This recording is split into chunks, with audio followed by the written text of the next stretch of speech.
4 ou 5 nœuds, pas plus de 10 km/h en moyenne, le Marité prend tout son temps pour remonter l'estuaire. Parmi les marins, seuls 7 sont professionnels. Les autres, une vingtaine, sont des stagiaires qui embarquent au gré des escales pour 1, 2 ou 3 jours à bord.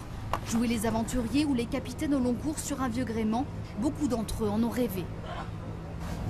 Être à la barre, c'est un petit peu quelque chose de fier, quoi. Hein? J'ai navigué sur des petits bateaux avant, mais celui-ci, c'était mon rêve véritablement. Mon grand voyage. Il n'est pas long, mais c'est mon grand voyage quand même. Il y a une belle histoire derrière. Alors un de plus qui revit et qui est sauvé, quoi. Donc ça, c'est bien.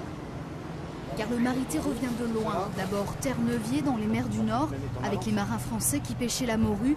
Le bateau a changé plusieurs fois de pavillon avant d'être abandonné au fin fond d'un port des îles Féroé.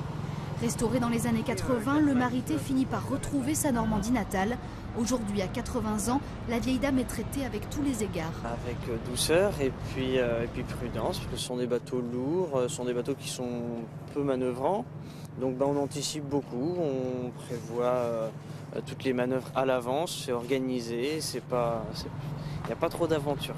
C'est un bateau français avec une histoire bien de chez nous et donc ce périple du littoral français colle bien avec le bateau, quoi, en fait. Et le Marité se visite jusqu'à dimanche à Bordeaux.